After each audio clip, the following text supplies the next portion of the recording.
Yo, what's up, ComPODres? Welcome back to another episode. It is your host with the most from the West Coast, SB Press, reporting live from Mastermind Media. And as always, to my right, Lance the Man himself. Yerp. And as always, to my right as well, Riz out and his out himself. Hi. How are you guys? He finally did hi. We got Mark behind the scenes, controlling the things with the Mastermind. CB ain't here, but he's here in spirit. As well. Let's go here in spirit. And like that, ComPODres, let's go. Let's go. I need all the wins. Yeah. Ain't no L's, I gotta get it. Anybody in the karaoke? Hell no, Or man. just me? No. No? I've actually had to do it on my birthday once. Well, you didn't have to do anything. You made that choice. Well, it was a drunk choice. So you know got how a that little goes. twisted, You huh? know Good how for that you, goes. kid. I like you that. know how that goes. If you had to do karaoke right now, what song would you do? Man, I don't do no karaoke, man. I look like a soprano. I don't sing like one. That's some straight up shit. I don't be around with all that shit. And I know he don't do it either. He's a professional. He don't sing that well, shit. see, there's the thing. Like when he gets on the stage, he rocks the crowd with his own. So he don't sing nobody else's songs. That's what I just said. So I'm just giving them some more. And it ripped and it rhymed and it rhymed and it ripped. This is Hey, your Lance, time to shine. go ahead baby. and No, wait, don't get in left field. Don't be quiet today. You're always trying to shine because you're going to chime in on something. I know that. Man, do you guys want to chime in on the NFL a little You bit? can go ahead if you want. I don't give a shit. I'm some kind of crazy over the stuff National going. Fix-It League. Does anybody have a Super Bowl prediction in? Oh, you think I'm going to go for the Chiefs? I mean, come on. Philly. Okay. We knew that. You guys know what the spread is? Fly, Eagles fly. What's the spread? Isn't it 3.5? No, it's at 2. 2. It's at It 2? dropped. And so it dropped. Yeah, it dropped. And then it came out like 1.5, and then went to 2. I didn't see 3.5. I said 3.5. It'll probably be 3.5 before it's over. Yeah. Hopefully, I don't know. We'll see. I think you might be just a little. Hey, there was some big news today, though, wasn't there? A couple hires. That's how it goes. How You y'all know feel about what? that? He made me just go ahead and shake my head to that. Well, Yeah. I mean, hey, it's not that big of a deal. Well, it is. He was still under contract with the Saints. We were talking about Sean Payton. He went ahead and got that deal with the Broncos. Hey, hey. I think the Kellen Moore hire is going to Yeah, be no, more I agree with that influential too. than- I agree with than that the too. Sean I Payton agree with that Well, too. they came to agreement. To, I don't think it was really good. I don't think so. All right, Justin Herbert and Kellen Moore, watch that offense. Whatever, they're the Chargers, bro. Well, They're the only team in the AFC that has never won a Super Bowl, and I hope it stays that way for a long time. I'm sure you do. Because as a Raider fan, As I say, I'm sure you do. as a Raider fan, as a Raider fan, Raider Nation. they love to do this shit because they don't got their own nation. But when I've talked to a lot of Raider Nation right now, it's been let's get ready to weather the storm that is coming, the shit show, because I don't even have any words. And Derek Carr's going to be the Pro Bowl right now too. They announced that today, so that's kind of funny to me as That's well. gonna be hilarious. And you know what's going to be funny about Bring this him whole on shit? over to Who Dat. He might. Yeah, but he might just stay the way Davis does shit. Who knows what's going to go on? All right. Oh, that's a relationship they definitely need to, Relationships. Why don't we start talking about that in general? How do you feel about relationships in general? We've been running podcasts for a long relationship time about overdose. relationships. I don't. No, I'm out of that game. I'm out of that business. No. I might be back in it. Oh. Don't get to blushing. No. You dropping that name again, okay? I think that's a perfect segue for us to have Exactly. I think it is too. Yes, it is. Yeah. Okay. So, ladies and gentlemen, without further ado, let's go ahead and bring in the man, the myth, the legend, the man of the hour. We got an awesome musician, actor, and sci-fi expert. Ladies and gentlemen, let's bring in Mr. Tom Bottelsen. That's close, baby. Yeah. Damn. Damn it, dude. I told you. Go ahead and tell them how it is. This is Tom. I don't think we should cut that. Let's leave that in. Leave that in. Exactly. Let's leave it in and let the audience know how do you really say it, because I didn't get it out from Joe.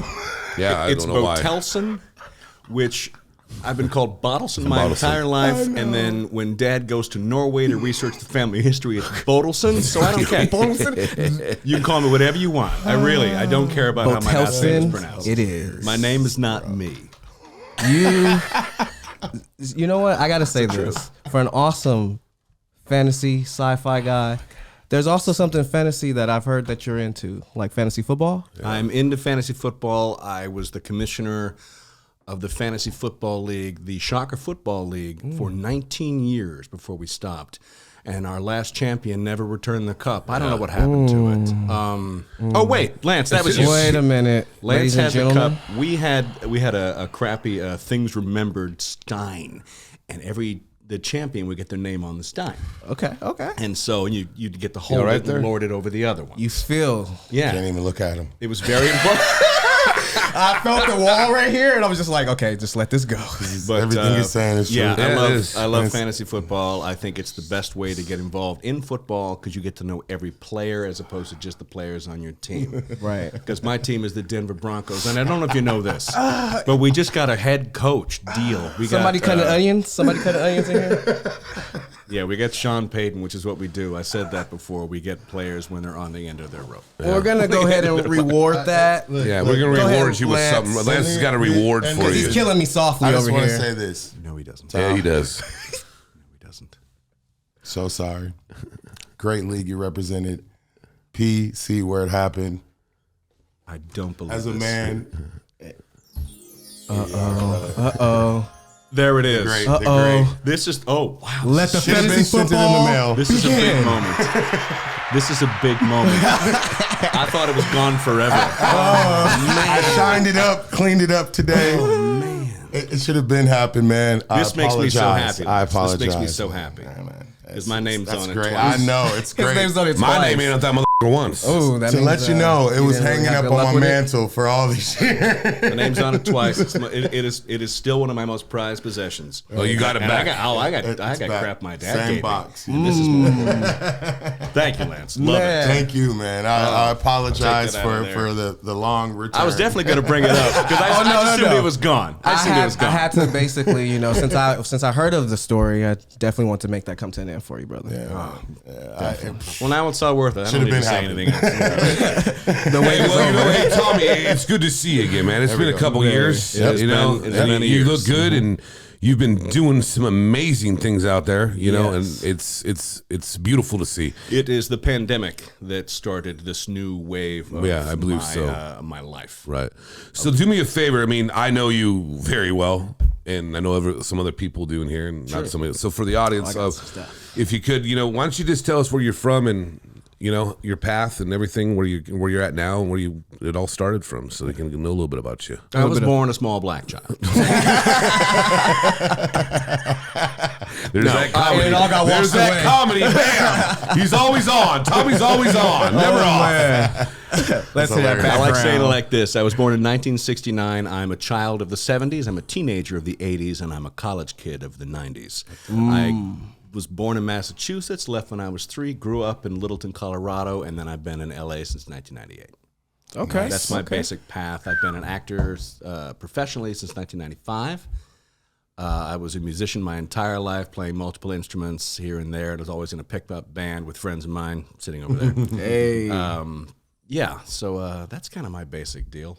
And since then, I've started a YouTube channel and blown up on TikTok. And I love writing and saying what I say concerning science fiction, pop culture, and philosophy. Those are my I things. love the reviews you do. Oh, Just have to say that I'm big on sci-fi as well.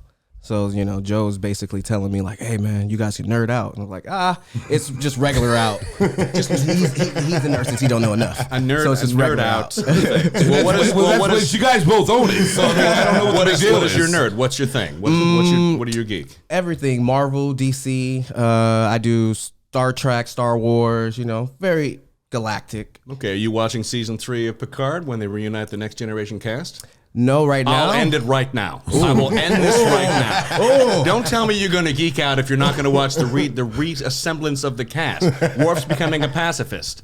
I'm a little lost on the Last of Us right now. Sorry, I'm first season it's in. the best I'm first season in. adaptation of a video game that got made into a TV show. So it's really taking a lot of my attention right now. I totally understand that. And Star Trek's only been around since 1966. I know.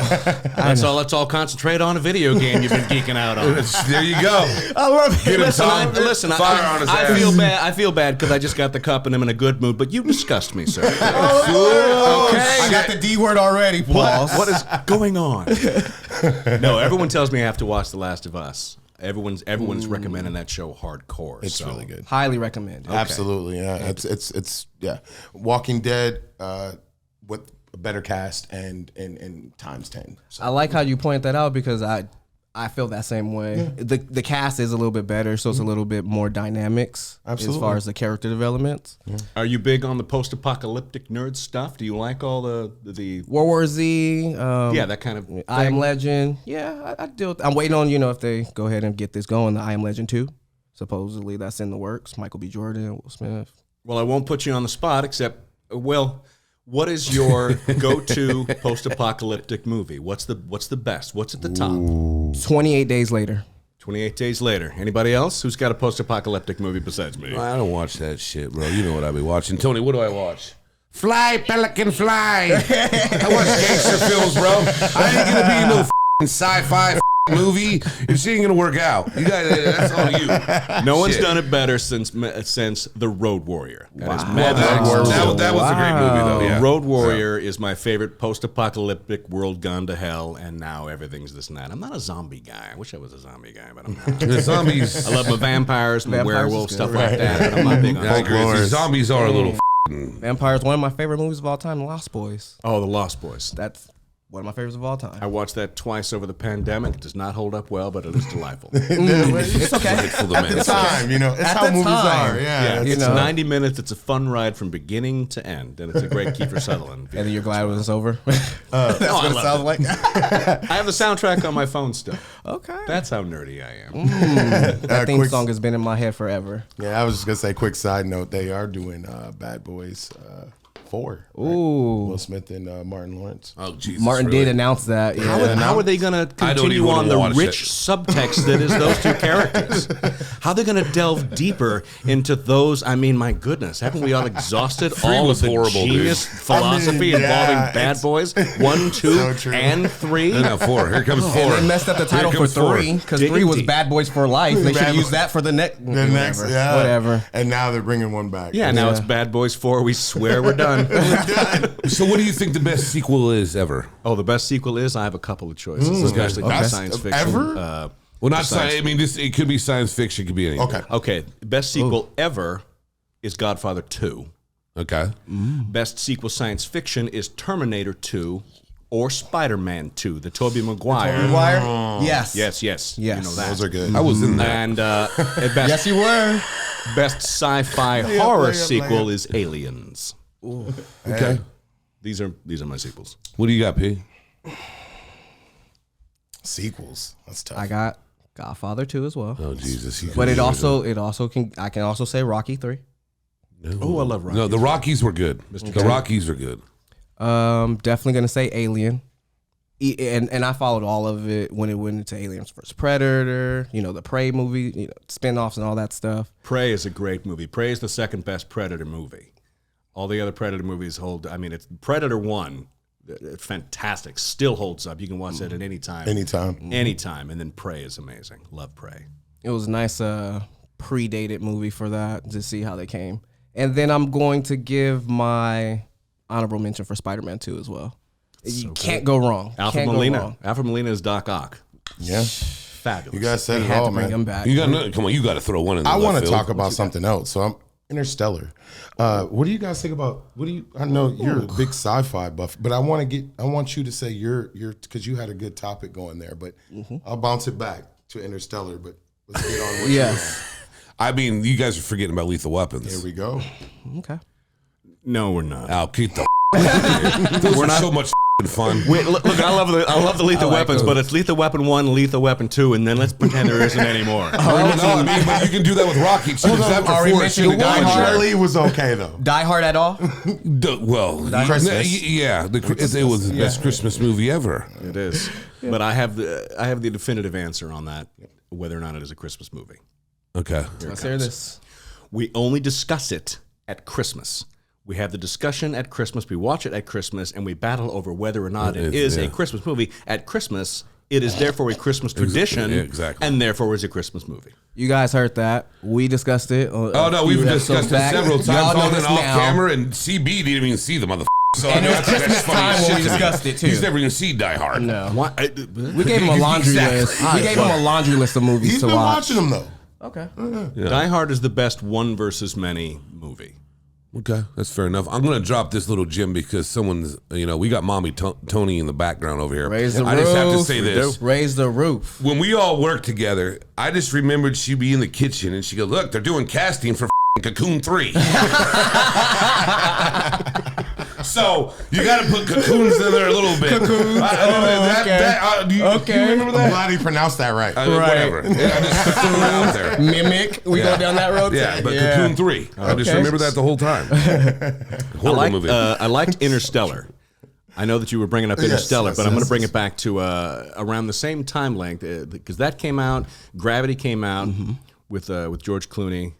But the one that came out around that same time that hits me hardest is Arrival. Yeah, Arrival was really good. Arrival is a deep movie about what it might look like if you meet someone from another planet or another whatever that isn't walking on two legs, using two hands, and has a head. Yeah. Like all the aliens look like us for some reason. Right. Like we don't know what they might look like. I loved Arrival for that. Yeah, It's a brilliant you're movie. absolutely right, man. I definitely agree. That soundtrack just did it for me for Interstellar, and like I've rewatched that movie. It's a beautifully shot. It's a beautifully shot. Easily. So yeah, definitely sci-fi. Where we going, Joe? Come on. What you got for us, Joe? So, Tom, why don't you tell me about your adventure coming out here in 1988? Why did you want to come to LA? It's adventure time. In 1994, probably 1993 or 1994, I had graduated from college in 92 with a degree in history with a minor in psychology. And I was going to go back to become a teacher, and I didn't want to. I started bartending, and I realized I didn't know what I wanted to do. I didn't know who I was or what I wanted to do. And everyone has always told me my entire life that I should be an actor or a musician. You're so funny, you should be a stand-up. And I always assumed that was something other people did. And I could never do it. I was always too afraid to do it. So I didn't do it in high school, didn't do it in college, didn't do any of that. So I sat home after a bartending shift at my first apartment, where I lived by myself, and I was crying on the couch. Zero idea. And then I got the nerve to get up and grab the yellow pages and flip them open to talent agencies and dialed the first one, which was Baldwin Talent. Look at that. And they said, Yellow Pages. That's amazing compared to where we're at now. and it went to voicemail. So I went to the next one, which was Maximum Talent. And I said, I want to be a rich and famous actor. And they went, okay, do you act in college? And I went, no. Do you act in high school? No. Do you have a headshot and resume? I do not. Do you have any training? No. And they said, well, I'll tell you what, we're going to give you the number of an acting coach, and then you can take it from there or not. Catherine Christopher was her name, and she was the head of the SAG, of the Screen Actors Guild in Colorado at the time. Right. She was the league president. So I went to her, and I started taking lessons. And then I started to get headshots, and then I went back to her agency, Maximum Talent, and auditioned for them with her Get-Go, and they picked me up. And my first audition was for a trailer home community, and I booked it. That's what I'm Wow, talking that's about. amazing. I mean, Determination. When I got my SAG card, 3 years later, maybe 2.5 years later, I got my SAG card from doing a commercial for Dove Bar Soap, Yes, which is I unheard was of gonna hit that. to get your SAG card in Colorado. Right. It's completely unheard of. It's a miracle. It's a golf shot. So I decided if I was going to do this thing, I was going to do this thing. And if I'd have gotten my equity card first for theater, Right. I'd have gone to New York. Right. But because I got my SAG card, I took a year to save up money, and I told my bandmates that I'm out of here, and I moved here on a wing and a prayer. Now you said Dove soap. Let the audience at home, because I know about the Frosted Flakes, but let the audience at home know a few other commercials you've done. My Frosted Flakes commercial is my favorite. Did I Yeah, tell you mine that? too. Yeah. I was the stand-in for Tony the Tiger. I had to wear a green outfit with a green beanie and hold the hero prop and do their great thing. I was on set for 2 days being Tony's stand-in. I never saw the commercial, but it's funny, the 6 degrees of separation happens. Yeah. Because I remembered this, and I don't know if I told you, but I don't remember if you remember me telling you. The lead of the commercial, the Frosted Flakes commercial, was flown in from L.A., and his name is Steve Easton. Yes, I do remember Steve this. Easton is one of Joe's acting Yeah, coaches. he just retired too. That guy was amazing. wow. Steve, and I didn't even get to say goodbye to him, but yeah, that man, he was just such a sweet, caring, just knew about acting and what it was, and just they teach the old Charles Conrad method. Right. And I talked about this actually last week. It's an intuition. and don't think and let it go and just breathe. And he was just such an inspirational man. And I do remember that story. And he was just such a cool dude, bro. I never got the luxury of meeting him, but those are the words that Joe from week 1 to this point has always iterated with me. So I'm just, it's a pleasure. It was a strange thing. No, it was just a lot of strange things. You know, it wasn't as strange as when we had that run when we worked together. You book, I book, you book, I book, you book, I book. That's the truth. And we would say now it's your turn. This was shit. How long did we work behind that bar together? What? I'll say 2006, 2007, somewhere around there, because Yeah. I was doing a lot of theater, and every time I'd book something, you would book next. And we went back and forth over this for the years, and now And this is Los Angeles. Yes, it's all out here. So you know where we all worked at. And the thing is, it's just like we look at it now, and where has this business gone now that drives us nuts? It's not so much that it's nuts, but it is 100% different than it used to be. We used to have to get headshots, and there were 2 kinds of headshots you could get. Yeah. Lithographs and then prints. And a lithograph was a cheap version of a print. So depending on you buy them in blocks of 1,000. Yeah. You have 1,000 pictures of yourself. There's Oh, nothing more fucking egotistical believable. than If you that. had Than three- going to pick up a box of you of 1,000 yous and just stare at yourself. And then there were black and whites, and then there was no border, then there was border, and then there was picture in picture, and then there was you print it on the back and you don't print it on the back, and you staple at the top, staple at the bottom, or you staple at the corners. Because the casting directors didn't like that. Exactly. And then there was the whole thing going on when you got black and whites. Well, you don't ever get colored headshots. Well, 10 years later, you need colored headshots. 100%. 100%. it Everything just had been never changed. changed. Changed. But we roll with the punches. And now the pandemic, everybody, including me, has a home set up to shoot your auditions in your house because everything is at your house. Yeah, every audition. I had a callback 2 weeks ago for something, and it was still on camera. I had to stand there in front of my phone and say, "Hi, everybody," and do my reaction. No, That's that's how how Zoom shit Right. meetings like in your kitchen is just where you got Howie running around barking or doing this. I'm like, it's just. That's a nice first impression. When I look at how it is now, because they're all saving money now, the actors getting screwed because the actors doing everything, and then the when I recently did a job for Netflix in November, and the fee for you to get paid for the job is very, very low now. Yeah. But you get paid $250 for a COVID test, which they're just throwing money away. And it's because I've always liked to go back into a room because of my presence and what I have. I don't like it now, but I wanted to get his opinion because I know he's still doing a lot. And the business has changed so much. It's just unbelievable. Yeah, I got a quick question for you guys. So is there a typecasting that happens in this behind the scenes stuff? Is it like you go in for a role and it's your look and what you're on and then you get put in that box, or what do you, Oh, come on, man. Anytime I go out there's 15 of me and there's 15 ones that aren't me. I mean, they just try to put they cover every race, they cover every size, and there's a bunch of people that usually look like you. Gotcha. It was the difference between auditioning in Denver and auditioning in LA. Right. And it's, I've told this before. I think I've told it online before. I got everything I auditioned for in Denver. I got everything. I got all the commercials. I got all the stuff. I worked. I was great. It was rare for me to not book. I was doing great. And I come to LA, and I'm here for a year before I had an agent. And I did a theater company where we did scenes, and then agents were invited, and they showed up, and I got picked up that way. My first ever audition, you do what you always do. You walk into the room, and you sit down, and you kind of size people up, because it's a room full of yous. It's a bunch of me, same height, same thing, and I'm 30 years old. And I'm looking around the room, and I'm going, okay. And I thought to myself, all right, Tom, you are single, you are sexually confident, heterosexual man. And I would sleep with that guy, that guy, that guy, that guy, and that guy. These men were beautiful. And I'm just like, oh, God. All right, welcome to L.A. And so, of course, then they call me like Thomas Paddleson. I'm like, I'm right here. Hello. Oh, just feel like an animal. My God. So yeah, right off the bat, I was like, okay, LA's different.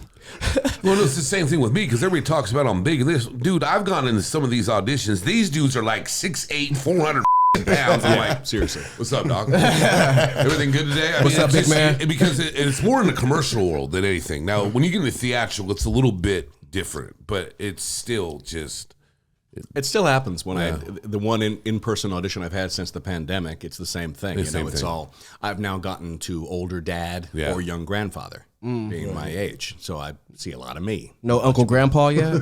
Not yet.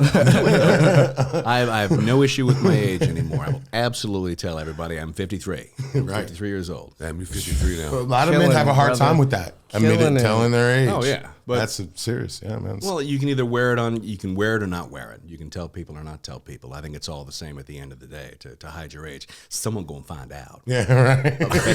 You know, we have Google now, right? Yeah. What keeps you feeling young though and energized? Oh, weed. Oh no, I'm sorry. Tom, you didn't know Tom likes the sticky icky. The stickiest of the ickiest. What keeps me feeling young is the best decision I made 9 years ago in November. I quit drinking. Yeah, there it is. I quit drinking. I exercise. I try to eat right. I take care of my body. I take care of my mind. I write more than I ever have. My mental health has become more important to me than anything else. That's the truth. Man. Facts. Wow. Message. Seriously. Wow. Yeah, that's great. The rest of it can go to heck. I mean, the rest of it will go to heck and change and alter. But me being me and thinking inside my head, that will never change, and that is what's most important. It took the pandemic and a lot of really thinking, a lot of writing, to do that. Most of the writing came in forms of TikTok posts here at Mastermind Media with Mark, and just writing and thinking and just forcing myself to be creative, and that has saved my sanity and my life, I suppose, on a level. The motivation that I've seen from your Instagram post, and and you can feel it's your words, And it's Thanks, the feeling, it's just awesome, man, and it's so inspirational. Do you want to speak a little bit, both of you guys can, about covering stuff audio wise, like voiceovers versus radio voice, and what you guys have done in that realm? It is difficult at the moment because when I record for my YouTube show, when I was recording with Mark, I don't wear headphones. Gotcha. Because sometimes when I'm wearing headphones, I will become enamored with the sound of my own voice. It's weird, bro. It's so strange to hear your own voice. It is. Well, you start talking, you start saying stuff like, Do I so sound anyways, like this? I want to tell you a story. And the most important story I can tell you, it's like suddenly I'm doing a thing. And then suddenly it's like it works so well, right? like when I wake up in the morning, my voice is gravelly. And I walk around my house going, Dodge Ram. That's it. That's all I do. Is I get in love with my voice. So I this is special because here I am and now I'm doing the thing. Yeah. It is weird. Voiceover work, the rumors are true. It's harder to get into than anything else because if you can get famous people. Yeah, they'll do it all. That's what they do now. That's all they do now is voiceovers. Yeah, if you get Morgan Freeman, you get Morgan Freeman. Why would you not get Morgan Freeman? Right, he was the voice of God. And you can put his name on it. That's good. That's my favorite Morgan Freeman role, by the way, is Bruce Almighty. One of them. It's my favorite Morgan Freeman, and over Shawshank, really? Or hold on. Shawshank. Well, I could watch that movie all the time. What about Lean on Me? Oh, that Mr. Sam's. Mr. Sam's, Batman. I think Lance took that one. You smoke crack, don't you? Yeah, I think you took that one. I love it. But the reason I love Bruce Almighty is because well, maybe it's not my favorite Morgan Freeman role. It's my favorite depiction of God. Yeah. It's good. Yes. It's really good. Yeah, I agree if you're going to pick a God, I agree way with that. back when, Yeah. you guys won't know this, but Oh God was a movie with George Burns and John Denver. And before Morgan Freeman, actually, yeah. George Burns, Yes. Tony knows. Had the boys. Yeah, back then, that's me. Yeah, Morgan Freeman. I'm God. With the cigar. Burns always had a cigar. I know, right? That was really good. I only do a few impressions. I No, are remember you the kidding first me? time I came on ComPODres. I talked about weed. It wasn't something I planned. So, Dude, watch this. it's a terrible. Oh my God, that was I need amazing. you to do I would like you to do good, two things for me, please. You got to do my voice, and then you have to do. Hold on, you got to do the Goodfellow thing. Okay, let's hear this. Oh, I need a prop. I'll need a pen Yeah, get him. You got a pin, and I want you to do both of them. to do Paul Servino. Joe, Paul I think- Servino. His Paul Servino is Mark phrase right now, Joe. I think he's Thank you, on Mark. fire. No, he's always He's on on fire. No, but everybody that- knows this But about that Tommy. pink button might be coming in handy here Well, soon. it happened every time we worked together. You get a new person. You could time it to the hour that after 1 week a new person will have a Joe impression. It's like, so did you work? Yeah, I work with this guy Joe. He's like, hey, so yeah, Raiders. So anyways, So true. actually, let me add what I just have now. Like, so anyways, I'm talking to this girl. I'm talking to this Raiders. I'm just gotta, you know what it is? You know what it is? It's loyalty. It's all about loyalty. The loyalty for the Raiders, and if someone's gonna have it, I don't know. It's the thing, the Raiders. So. I love it. Thank you, brother. I had to hear it. I haven't heard it in a couple years. God. Thank you. Hey, can you talk about how he flashes his Raider tattoo on his calf? Thank you. Hey, right here. You see it? You know what kind of fan I am? I'm this kind of fan. You know what he used got to on my say skin to for people? life. You know what this? For life. Raider for life. Raider for life. You know what I love about Brandon. him when he'd say when I be talking shit to someone about football, and he's like, "Bro, they don't know the Raiders." Offensive line from 1966 like you do. It's what he used to say. He would say like, check everybody. oh, there'd be some 23-year-old like, I'm a Raiders fan too. Oh yeah, who played offensive line? You don't know him? You don't know Charlie Pickett's? Charlie Pickett, you don't have nothing. You want to see something? Here, here's my tattoo. This is Big Joe behind the scenes, Joe. He's so funny, great, dude. brother. So funny. funny. Now, hey, just do the Paul Sorvino for me, please. You were like, dude, Everybody who I doesn't don't know think my Paul cheeks Sorvino can- and Goodfellas Oh, man, should let me just get leave this ready. room. Let me get these ready. This is Paul Everybody Sorvino in Goodfellas. He's sitting with Ray Liotta, who plays Henry Hill, and he's giving advice to the guy who owns the club, the bar, the restaurant. club. So, yeah, it's all Yeah, he's three. got a cigar in his mouth most of the thing, and all he does is this. He goes, What do you want from me? You want me to what? I mean, it's not even fair. I know nothing about the restaurant bit. I know nothing. What is that? What the water? Oh, water. It's mostly Joe. Hey, what do you want to do? What do you want to do? Tommy's a bad kid. He's a bad kid. What do you want me to do? Tommy's a bad kid. He's a bad C. What do you want me to do? Shoot him? That wouldn't be Tom's a bad a great idea. impressionist, man. That is hilarious, man. Oh, I do terrible Those impressions. clips are All my gonna be so impressions are good. terrible impressions. What you got? 2 for 2 right there, for sure. Oh man, what direction you guys want to take that after that? So, right there. you know, Oh, you want to hear my worst impression? Yeah. Oh, yeah. You want to hear the impression that no one knows? Yeah, let's do this. Okay. Yes. I do an Ian McShane. You know who Ian McShane is? I do. Yes. Explain. Ian McShane is an actor who is on most notably as Mr. Swearingen from Deadwood. He's also in the John Wick movies as that guy. Yep. He's in a lot of movies. He's been around for years and years. He was also doing that crazy. Oh, I can't remember the name of it. God, they had this like 18 episodes. It was like, I wish I knew this. Was it on HBO? Or Yes, it was on HBO or Showtime. It was really 18 episode series? no, it was deep. Well, like I can't remember what that is. no, dude, he was in all that. He was crazy. He's just got a unique voice, and I was trying to do it the other day, and it's my bad impression, meaning it's not a good impression. Every time I do it, they go, "Who the hell is that supposed to be?" Like it's Ian McShane. He's got this voice, and he talks like this. He says things like, John Wick. I'll tell you something. I'm here on the ComPODres, spending half my time looking at that. I had a parking spot. You know where I parked? Parked down front. It's got this deep, rich, gravelly. Oh, I love it. It's kind of like a Sean McConnery type of Yes. Yes, everyone does the bad impressions. Everyone does a bad Christopher Walken, a bad Sean Connery. Right. a Oh, bad Morgan what about Freeman. Mark's walking? He thinks he's got it down to a T. He used to, yeah. You don't practice on it anymore? No, I used to do it on TikTok, and like I had Christopher Walken was my roommate. Mm-hmm. So he's like, "Hey, Mark."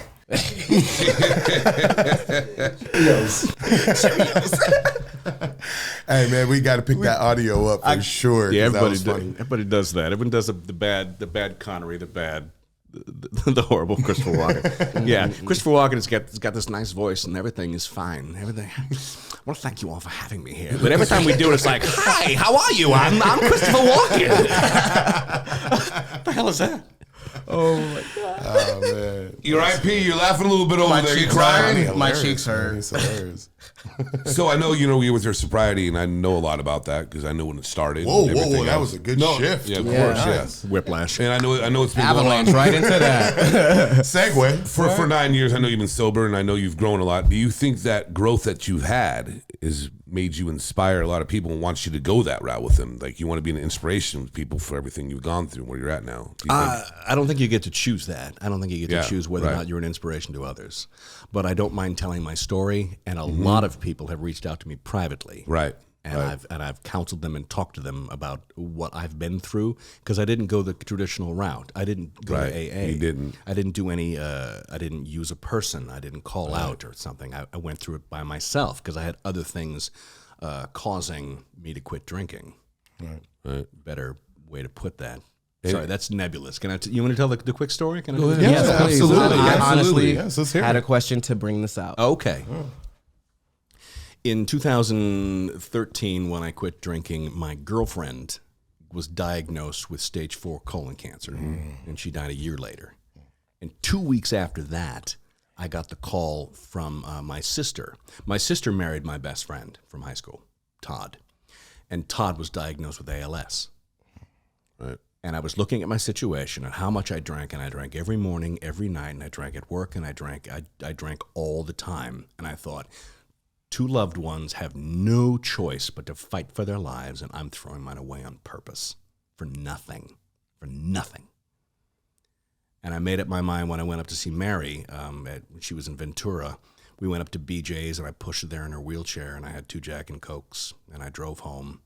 And on my drive home, I picked up a 6-pack of beer and a bigger than hip flask bottle of Jack Daniels. And before going to bed, I drank it all.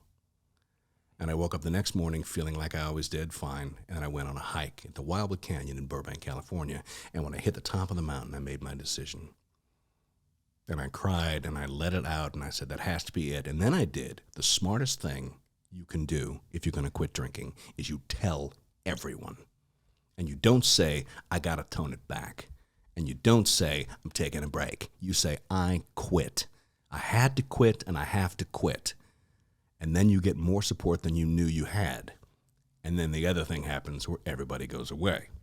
Right. When you quit drinking, everybody leaves. They don't mean to do it, but they're leaving you because they think you need space and they don't want to tempt you. So when you quit drinking, nobody wants to hang out with you. Nobody wants to hang out with the person who's, you might tempt. And then if I had a drink in front of them, they would freak out and they would feel terrible. So the phone call stops. Your phone stops ringing. People don't want to hang out with you anymore. And a year later or so, the good ones will come back, like Joe. But Thank you, brother. Quitting drinking was the hardest thing I ever did because our entire society is about alcohol. Next time you're driving in your car, throw on the radio, not your own playlist, but throw on the radio and listen for an alcohol reference. If you make it 3 minutes, I'd be impressed. Country station especially. Country station, let's talk about alcohol. It's all we do. You get invited to a wedding, what's the first thing you ask? Where's the bar? Is it open bar? Is it open bar? Is there an open bar? Is it beer and Exactly. wine? It's not beer and wine. Can I get a hip flask in? Are we going to go to a concert together? Should we drink before we go to the concert? You want to drink after we go to the concert? Right. What's the alcohol situation? Who's drinking, who's not? Alcohol controls everything we do. And to quit it, like if I never drank, that would be different. But to be once a drinker and a heavy drinker, and everybody knew me as a heavy drinker, like at my 40th birthday party, all of the presents were bottles. You still got that flask I gave you? With the bottles, I still have it. Good. I have all my accoutrement. I didn't throw anything out. I didn't throw out anything except for the alcohol. But yeah. No, I gave you that Bronco flask, and I was with Mark, and I haggled the.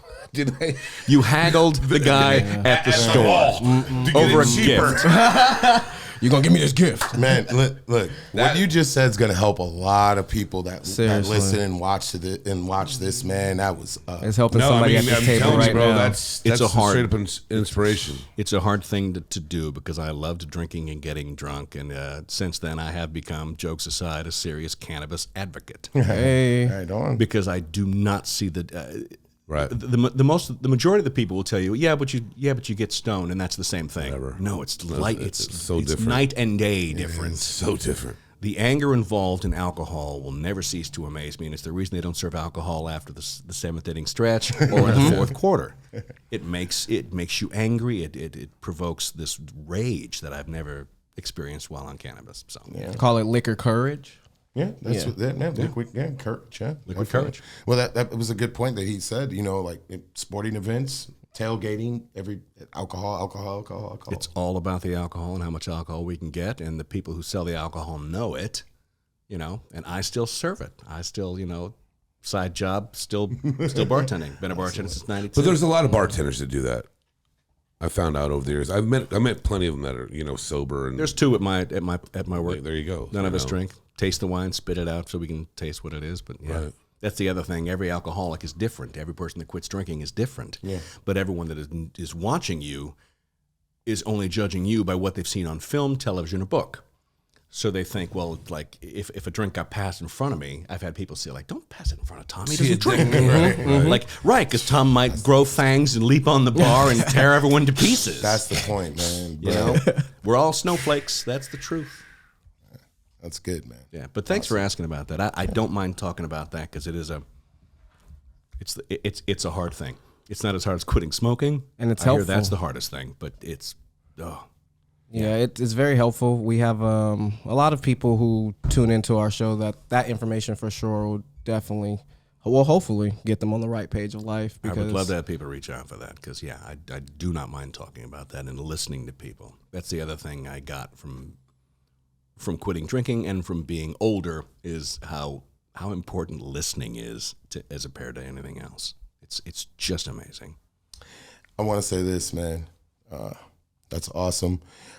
Can you talk a little bit about your role on reoccurring role too on Shameless, right? Which is one of, I don't know, Ladies our and gentlemen, famous- this awesome guy is we on love Shameless. the show. I'm on 2 episodes. It's okay. But hey, listen, Awesome man. still. Awesome, man. It was a great role for me. I loved getting that role for several reasons. I walked on the lot at Warner Brothers, and I was dressed for my night job where we worked together, and I was wearing a black shirt and my black pants, and I'm sitting next to a guy who's dressed as a chef with the big floppy hat and a fake stain he smeared on his own outfit, and he's got a big spatula he's got tucked in like a holster, and I'm there dressed for a literal restaurant job, and I had it that day, and I walked through the metal detector, and they take my mini pocket knife and my keys, and I got to pay to park across the street, and I walk into this building, that building, this building, that, and I sit down, and I'm done. And I've been done for a while now, and I'm just done. So yeah, I walked in with a big steaming pile, like, oh, you could, yeah. So how long have you been in the restaurant industry? And I was like, forever, and I'm going there after work. I'm going there after this. And I was fine. Okay, great. And I walked out, you meet so many phony actors who you see them audition and you're like, hi, I'm Tom Bottelsen. Well, thank you for that. What is you guys are hiding in the dark? It's amazing back there. It's funny. I was told to laugh when I came in the audition. And I'm just like, I don't give a shit. So I got the That's part. why you booked that, I That's would right. assume so. I got the part, and then my favorite thing happened is they had to overdub my lines for one of the scenes. I had to go in and do that, which I'd never done before for a television show. And I got to go back on the Warner Brothers lot, and they reserved my parking spot this time because I was on the show. Right. And it was right under the friggin' Animaniacs Tower. That's beautiful. The WB Animaniacs Tower, which is what I call it. So I got to park there, walk in, and as you walk into the booth, there's a big fat picture, like a 4-foot tall picture of Errol Flynn from The Adventures of Robin Hood. What? And I was like, I have made it. I'm going to go in and say 2 lines. But it also furthers something else that I know. You guys are giants in the industry for your height. Right. No, I'm we 5'10", and I'm taller than everybody I've ever worked with. Everybody on Shameless is a tiny little person. And I was like, so what was his name? Kevin, except right? for one individual. Yeah, that dude's racked, I bro. see him on a personal, and I actually showed him and told him that you were going to be on the podcast. He's like, "Oh, heck yeah, that's great, man. Well, let me know when it's coming out, and then I'll probably, find some time to come on as well." I mean, he very looks like inspirational a in D this. lineman, dude. That dude's Yeah, big. I'm He's telling probably you. like Yes. 6'5", like he's racked. everyone I walked into was a tiny person. I'm like, I'm not that tall. most of the entertainment industry are tiny people. No, they are Yeah, little. Tom Look Cruise. at the music world. Little Sylvester this, Stallone. little that, little. It goes with See, I never seen Stallone in person. I just want to see this. I mean, Mr. T's small. Mr. T. Yeah, he's Little with I just a met little Mr. taller. T a bunch of times. Good for Yeah. cameras. Yeah. It's good for Cameron. He's It's good for little, bro. Cameron. Well, it's one of my favorite. You can see the pictures from the cast of The Outsiders. Right. Yes. Francis Ford Coppola's movie, and Patrick Swayze is in it as a young man. And if you go backwards, the picture is of them from the waist up. Yeah. But they've got the original shots of them from feet up, and he's standing on bricks. Yeah. Because he was shorter than the rest of the cast, and he's supposed to be the older brother, and he's taller in every scene. So I don't know how they pulled that but you know, off. in The Irishman, when they made, there was all these photos floating around of De Niro with like 5-inch heels on. I guess dude. that's how they'll do. That was going everywhere. Kevin Hart, Well, Frank Vito. Sheeran was he a tall He individual. was. All Yes, of he them. was. All of them have to have custom built stands. Yeah. And Al Pacino's not a tall guy. No, either. he's not. He's not. He's not. A lot of the greats are. You know. It's rare to get a Rock or a big guy out there. for sure. For Yeah. sure. Yeah, definitely. Speaking of rock, did you see Black Adam? Yes, I did. What did you think? Since I'm a comic book junkie as well, kind of went off of the cusp of the story, but I did find it entertaining. Me too. Found it entertaining. I wish people would stop bagging on it. I think we're putting the bar pretty high, and I thought he did a fine job. Yeah. I thought so too. I thought he did a fine job. It's entertaining. It's action packed. You can throw him in. The only problem I have with Dwayne the Rock Johnson, which we're probably not going to call him that anymore, Dwayne Johnson, Dwayne Johnson. Yeah. is that Black Adam is possibly villainous. Yes. He's an anti-hero. Dwayne Johnson is eminently likable all the time. he can sneer as much as he wants. I love that guy. He's so enjoyable. You see him on. It's like I don't buy you as a villain. Why? Yeah. You are so fun and nice. Yeah, but and he was. great. It was so fun to see Stone Cold in him back in the day. Oh, that wrestling era was. I mean, he was so. Oh yeah, that's dude. a whole different ball. Yeah. The whole Shazam though, with the Black Adam thing is like it just kind of. Well, Shazam, they're going completely comedic. Right, Yeah. exactly. So it's but people compared it so. The next Shazam movie is actually bringing it a little bit back in more so because it's dealing with the gods. So Yeah. it's kind of taking a little bit of the humor out of it because they're going to blend the movies in together. But the Black Adam was very cultural. The way that they portrayed everything and everything was very appropriate. So I definitely agree. Even with the the corny jokes that was going on throughout the movie too. But he was villainized. Yeah. Well, it took DC a while to realize Marvel's point to try and to bring in the funny because DC became the serious one. Everything became seriously. Man of Steel is depressing. It is a Superman movie, and I'm like, why is this so sad? Like, they missed all that, and then Marvel went completely off the edge and started to make him too funny. There was a string of bad Marvels for me. Doctor Strange, the Multiverse of Madness, Morbius, the Living Vampire, ruined it, and then Thor: Love and Thunder is cartoonish in funny, ridiculously stupid funny, but thank God, Wakanda Forever is amazing. It's wonderful. I want to ask you this, man. We're on the DC and Marvel stuff. What do you think of cancel culture right now and the direction of everything going? Because the guy from Marvel is in DC now, and people James are Gunn taking- is and you running got- things you got, over at you got DC stuff now. going on right now. I just want to get your feelings on that, man. What do you There is law and order. If we made a law that says you can't do this and you can't do that, then we'll prosecute you fullest extent of the law, send you to prison or do your stuff. There's that. And then there's we don't like what you did, so we don't think you should work anymore. And I don't know I don't know really how to handle that, but that should come to each and every person on the set. If the world united and said, well, we don't want to work with James Gunn anymore, but people still do want to work with him. I don't know. Here's what I feel about shame. I thought about this the other day because that's what the internet is giving us is chances to shame one another. Right. And it happens a lot during the elections, especially the 2020 election. We're posting videos to try and shame another person to get them to change. And all shame does is make you angry. Mm-hmm. It provokes anger, and it will never be the big change that we need for the human race. Shame won't be the key. Right. And I think cancel culture has its roots in trying to shame.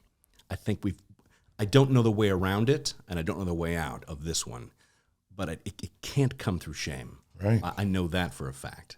Yeah. But that's where I stand on Right that. on, man. It can't be shame. So I want to flip it a little bit to you. I want to know how you became and why you want to become a universal minister.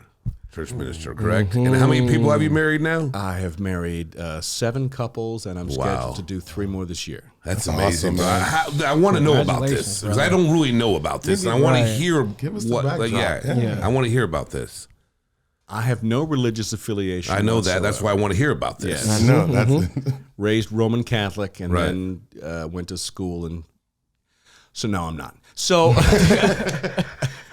I had 2 friends of mine, Levon and Joanna, asked me to perform their ceremony. And I was like, oh, sure, I'll go on website, and Universal Life Church is you click a button, and now you're a minister. So I performed their ceremony, and I went through, and I had to go do my research online, like, how does this work? What do I have to say? What am I doing? And then at that service, their wedding coordinator said, you're good, and my non-denominational minister moved to Washington. Can I use you or refer to you? And I said, sure. So before you know it, my phone starts ringing, and I start interviewing people on Zoom and whatnot. And so, yeah, the last one I was in Connecticut for my niece, which doesn't count. But then before that, I was at the Museum of Natural History from this couple who wanted a Beetlejuice themed wedding. wow. Oh, that's amazing. Yeah. That's amazing. They were funny. spectacular. It was such a great couple, and I wrote their thing based on Beetlejuice and worked that in and whatnot. Did they do the dance too? I don't know.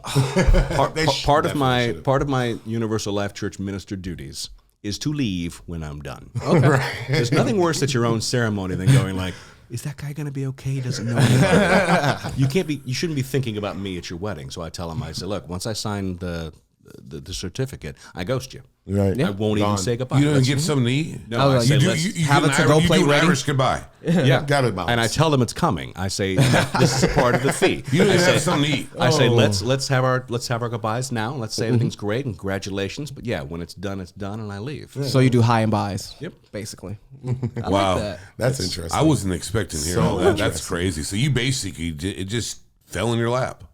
It really did.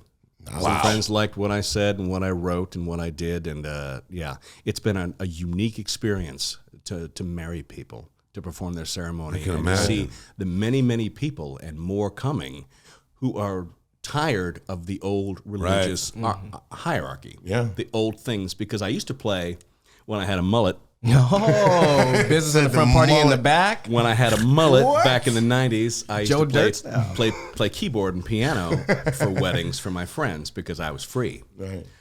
And you'd have to deal with the priest, and they say, well, they want this song. No, we can't have that song. We've got to have this. It goes with the service. Okay, but they want to do this thing. Well, they can't have that.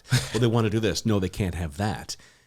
You know, it's everybody's wedding but theirs, and they're the ones getting married. And so everyone's like, well, let's just do it ourselves and get our friend to do it. You know, a lot of friends are getting asked to marry their friends, which I think is beautiful. Yes. But if you're gonna talk about union, that is the true union. Right. Friends marrying friends. Yeah, of course. That's the way it was back at the fire when we gathered around the first fire. Somebody stood up and said, "This person and I are together now," and that's that. And then everybody rose up from the fire and embraced them. That's that. That's the origin of the relationships. You're welcome. Right. With s'mores at the end of that. A little bit of s'mores. I want to get. Did you have something? No, I'm going to ask another question later. Okay. So no, Okay. go fire away. I got social it. Good media. one. Your take on your presence now, since obviously we've been talking about the P word and what your growth since then. What's the transition like going from not being on social media at all to now it's part of your everyday life thing. every It's an day? essential. It is. The smartest thing I did with social media was give myself the day off. Friday is my day off. I don't do any social media, and I don't work at where I work. Gotcha. Friday's my like full that. day off, and I needed to because I didn't realize how much editing is. It takes up a lot of time. I didn't realize how much work it was going to do. wait, bro, I don't even get that. It's these mitts, and this phone, and me sitting here. You might as well get a 25 tablet I know, and just because pro as a I phone. get so frustrated with Or just get a flat screen. And the funny thing is, when we worked together years ago, when this started to get hot, Tom's like, this, I ain't gonna do this shit. And now we look at it now, we have to do it every day. All of us. I'm getting a second phone Drives me for all extra nuts. stuff. No, I just love the fact that it's like the editing's bad. Yeah, I got big fingers. I don't know what to do. There you go. hilarious. Yeah. You got, So No, Oh, but man. with social, yeah, social media came about by working where I work now, which is a wine bar, got you. and I was wearing a shirt that said Star Trek on it, and a woman asked me, "Why are you wearing that? What's is Star Trek your thing? What's the deal?" And I came up with this thing, and I was like, I'm gonna go home and write that out. And I wrote it out, and I called Mark, and I was like, I've got this thing, and I want to film it for Instagram, and you've got the better cameras than my phone is. Can we come and do that? And it's called Why Star Trek, and it's on my YouTube channel and my Right. TikTok Yeah, and yeah, my fire. Instagram. Hot. And it's me talking. And then I was like, I should do more of this. And I remember after I did that, Mark goes, "You got any more?" And I went, "Yeah. As a matter of fact, I got my thoughts on what it's like to people that win Jeopardy." And my second one was on Jeopardy, which is, yeah. And then I started to write more. And I started to do The Artist's Way with a friend of mine, this 12-step process book by Julia Cameron. And I started to write more, and I write every morning, and I write ferociously now. Any chance I get to write something down, no matter what I'm thinking about, or I'll just turn the camera on myself, which is another silly thing that I'm gonna do. Oh no, it's great. I love it. I'm gonna drop this idea. Well, I'm gonna drop this because it's gonna happen. My YouTube channel, Yes. which is the Tom Bottelsen Show, by the way. Go subscribe. I'm going to start a Patreon page eventually, and one of the things I'll allow on the Patreon page, if you subscribe, is you'll get access to what is called Baked Genius. Ooh. Baked Genius is me sitting in my bathroom getting stoned, and sometimes I'll turn on the camera, and I'll just talk to it. So I've got 40 little videos of me talking about whatever you... What an idea. I second that because I do that. Yeah, do you do that? It's a great, I because do sometimes that. you're like, I'm never going to remember this, and I can't write. To literally right there. turn up like in the beginning, turn my laptop That on, was a gym right plug there. up the mic, and just go and just go in. Yeah. Yeah, Let it go. Vlog it. Let it fly. Well, some of them turn into videos, and some of them don't. And most of them are my philosophical stuff, which never goes off. People love the Marvel and the DC stuff, but Right. they don't go off on my philosophy. Of course, they don't want to learn Stick anything. the You know, niche, they don't yeah. want to learn anything. You know? Well, Yeah. They do learn. It's a stoned video of me, and I was like, I realized something, that a child can't walk and a child can't talk, but a child can stand first. The first thing a child does is stand, and it'll hang on to a couch, or she'll hang on to a leg, or something like that. If there's music playing and an adult is dancing, the child will bounce in their legs. A child can dance before a child can walk or talk. That's how important dancing is. That is the freedom of expression a child has before they know what it is, true. before they know what to say. It's true, man. And your boy got happy feet. Just letting y'all know about that. I do. I just don't show it too often. There it is. You know. There it is. The time and a place. I love it. It's moments like that. And for social media, it's been, I've made up my mind to make it a job. Right. I want to say what I want to say. Right. And I want to, I'm stripping everything from myself, and I'm not I'm not following any trends. I'm not doing any clips or things like that unless it has to do with something that I love. It's just got to be me, because I've only got a few, I probably got 30 years left on the rock. I might as well just do what I want and say what I want. Be authentic all the way. Yeah. Discuss Been a that. long time. I discussed that Tom, with it's a family. beautiful thing to hear you say all this. Yeah, man. Oh, It's a fucking beautiful thing. thanks, I man. love I mean, it. what he just said, now man, watching a come master. on. No, I mean At he's always been like that, man. It's just good to hear you and hear everything going. I just got one last thing to say to you before we wrap this up. So, who taught Rizat how to read a racing form? Oh, that's true. Who taught Rizat how to read a racing form? Can you give us that in a more context so the listener He's can teaching know? me, by the way. Yeah, exactly. I didn't teach you. I showed it No, to you. I'm I saying said, he's- "Do you want to he's get going deep in?" to teach me. For the audience who doesn't know, a racing form is the history of the past races of the horses in the race. Now, I'm not going to go too deep into this because I got to be here for 30 minutes. But the man who taught me is right here. I taught him how to read the racing form because it was really funny. And Mark and I and Joe would go to the race, and I would say, like, "Who you got?" And I was like, "I've got the three horse, and I've got him boxed in an exact goes, here with the he 6 and the 7." Here you go. Joe, what do you got? I got the 1, 2, 6. I got the 5, 7. I got the 9 and the 10 together. I got him boxed up with the 12. I got him boxed the 11 and 7. And then he'll go to Mark. Mark, who do you got? And Mark goes, "I like the 2." And Joe goes, all right, I'm going to get a piece of that. And Joe will get a bet like that, just betting all over the place. But taught him how to read the past performances, the PPR. PPPs. Which, and since then, I've not bet the ponies in forever, and you become a degenerate gambler. Hey. I wouldn't say degenerate. I had that conversation with you, brother. Look, I are you shirt off? I read. I know Are you so shirt much off on the laptop? No, I'm betting on good. Australian. No, bro, Not in the summertime. I got it, what it got really deep was in the pandemic, but I was learning so much, and I can't, dude. I don't even care about the form. I want the damn digest. I win. You do win. I win. Well, every time you win, and every time because we got to the point where he'd start calling me on off days when we weren't at the track, and he'd say like, "What do you think about this horse?" I'm like, "I'm not even looking at the form. There you go. I don't even know what this form. I don't know who these horses are." Yeah, he went completely Student outdoing the master. We used to just bet. I said that the other day. The student has become the master. He is, man. He's good at that. Well, let's talk basic stereotypes. Okay, when you go when you go to the track, does Joe not look like the guy at the track? He does. He looks like the guy at the track. I know the numbers. Get the numbers. If you need to know, I know the numbers. You numbers. And actually, Tony, I want you. Hey, hold on, real quick. Tony, I want you to belt this out real quick. Mama Tony belted out. The first time you ever called me, where was I at? I can't talk to you now. I'm at the track. That's right. That's right. At the track. That's right. my God. That's right. Oh man! His last post, he had the hat on. If you know me, you know where I'm at. You know where I'm at. I'm a handicapping over here. So yeah, I wanted to put that. I appreciate you for introducing me to that.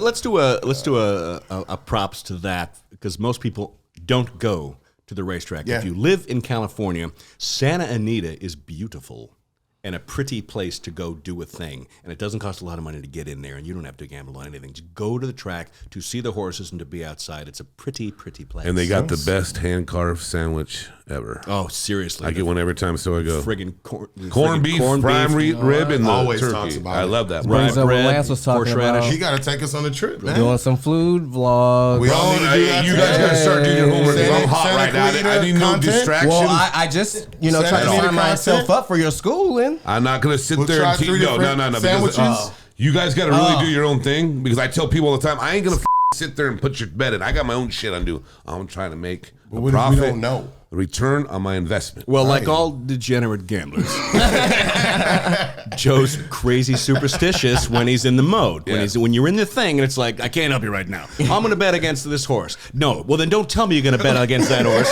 because that horse would mess up my thing. And if you win, he's going to hate you. He's going to hate you for a while. Nah, I'm different now. I don't change. I mean, but that's what everybody doesn't understand when you go to the track, is because how it goes with the betting. I'm betting my money against your money, right? Because they're all mutual pools. The track takes a percentage out of it.